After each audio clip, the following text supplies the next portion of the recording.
of talking to you about online learning at Mercy. So here's our agenda, just as a heads up to make sure you know where you are. It is session 3, so from 2:30 to 2:45. So with regards to online learning, I'm going to highlight Mercy faculty. Then I'm going to talk about some benefits of online learning, and then we'll just do a little closing. So the structure of schools has drastically changed this year, but Mercy is really, really on it. Now, I really hope that we get to go back, but if not, or if we go back on distance learning and go back to school, it's going to be okay because I get to be here to brag about how wonderful the Mercy faculty is with regards to online learning. So the Mercy faculty is highly trained in educational technology. These are all things that were in place before we even went on distance learning. So iPads. The students have iPads and the teachers have iPads. They use these to learn and to both teach on the iPads. So if we were in a situation where we're in the classroom and we had to be on distance learning, that is very seamless because everything is already done on the iPad. Teachers have already been using a wide variety of educational tools with regards to formative assessments. So formative assessments are those little check-ins to make sure your students are understanding your learning targets or your content of your class. The teachers at Mercy have already been using so many different ways that they can make sure the students are learning what they're teaching. And I have a really good example of something called Pear Deck. So you'll see an example of that. Before we went on distance learning, we actually had faculty that were such experts in educational technology that they were themselves presenting at conferences. So we had faculties accepted to speak at the Silicon Valley CUE conference. CUE is a huge organization in the ed tech field. It's been around for a really long time. It's CUE is Computer Using Educators. So it's been around since educators started using computers. We've had faculty present at C3. C3 is under the Archdiocese. It's a ed tech conference specifically for Catholic schools.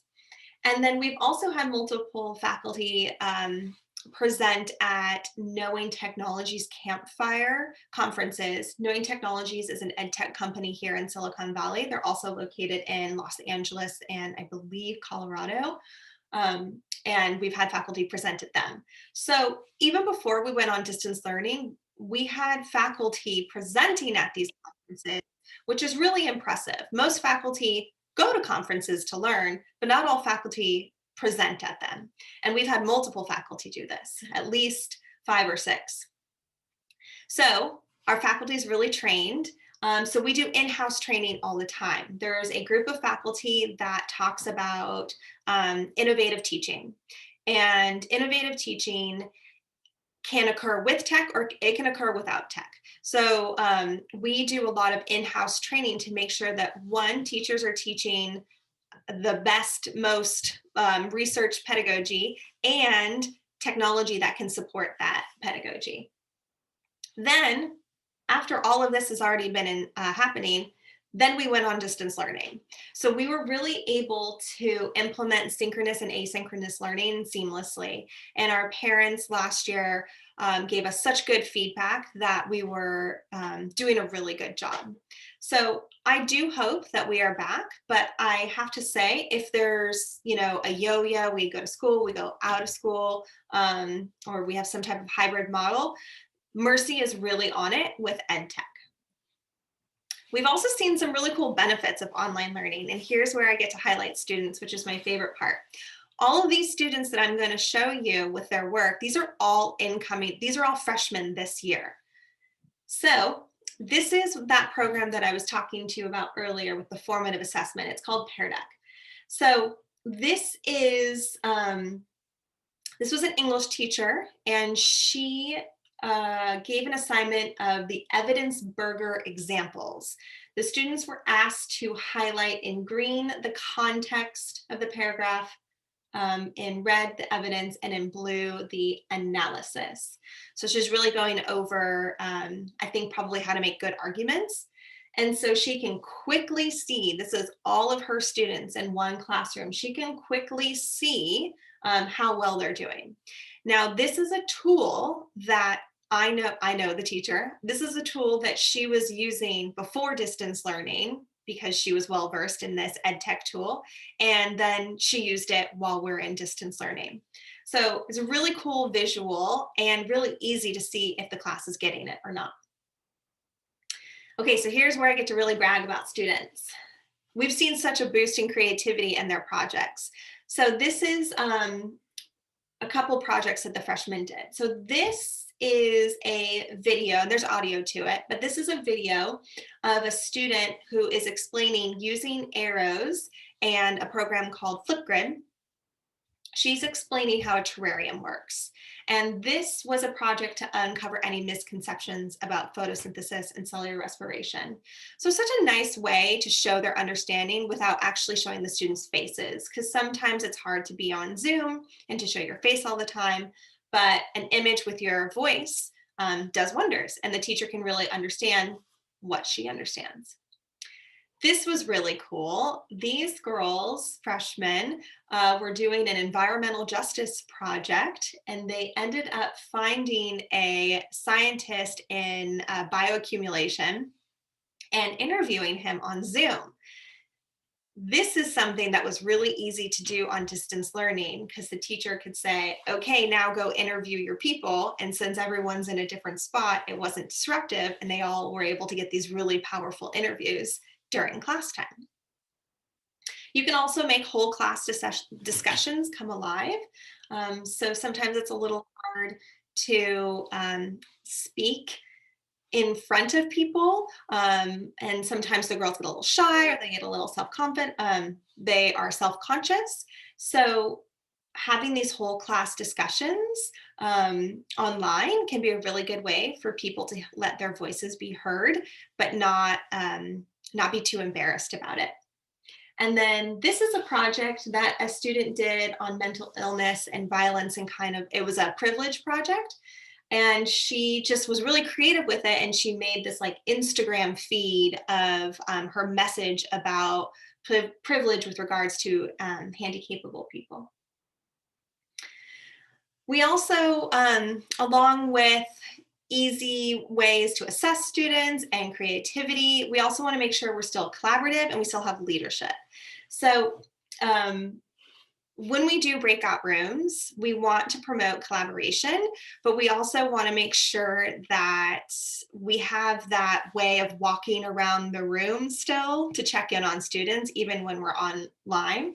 And so our walking around the room is when students go into breakout rooms, they're always or quite often on a Google slide, so that the teacher can see, so she can open up all the slides and she can see what the students are working on.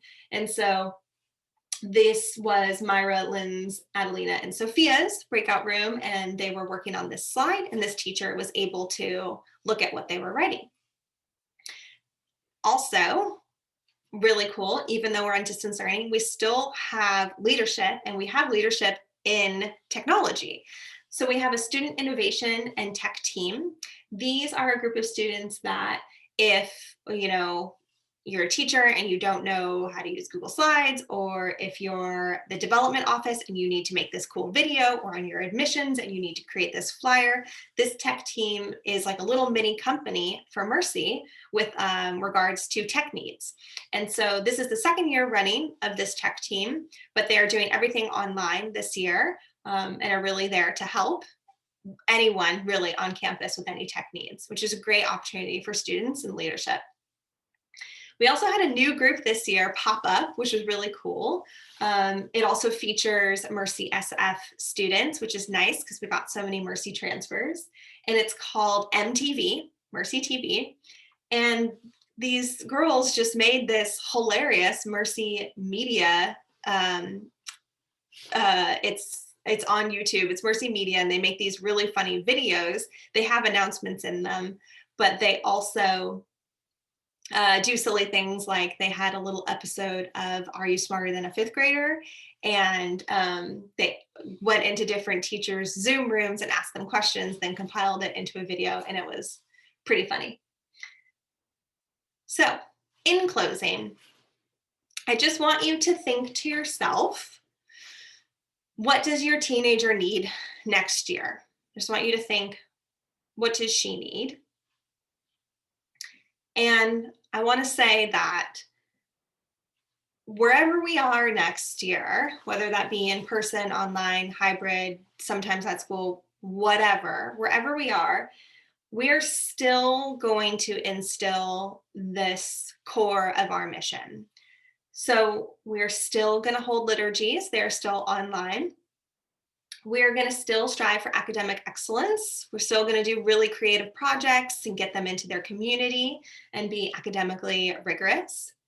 We're still going to have the girls advocate for themselves, student body officers, clubs, student council, all of that is still running. They still have plenty of opportunities to advocate and be leaders. They're still going to take action. We still have service opportunities, even though we're on distance learning. And we're still going to have a sense of community.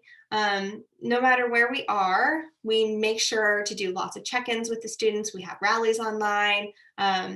We're still going to build in that sense of community, no matter where we are.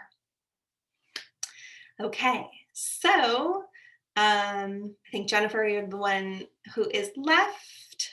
Please chat me if you have any questions. Oh, there we go. Why do you use laptops instead of iPads? So that's a good question.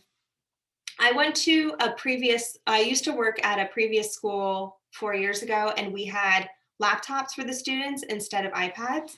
And interestingly, at that time, I believed it was better to have laptops than it was to have iPads. But now I think it's way better to have an iPad than it is to have a laptop. And that is because there's a way higher capability to create on an iPad than there is on a laptop. That the Apple Pencil and the students being able to write is a lot better for class than a laptop, because when you type your notes, then you miss there's that research about handwriting, understanding, and going to your brain. So you kind of miss it when you're typing. So it's nice that the students write with their Apple Pencils. And there's really nothing at this point that the iPad can't do that the laptop does. So the kids all have a keyboard, so they can still type. So if they need like a Google Doc or whatever, they can still type on their iPads. But then they have all of this accessibility to all of these really cool ed tech apps, or like design apps or video apps or drawing apps that the laptop doesn't have access to. So at this point, I feel personally like the iPad can do everything that the laptop can, but the laptop can't do everything that the iPad can. I hope that answered your question. All right. Well, it was great having you. Thank you for asking a question. Let me know if you need anything else.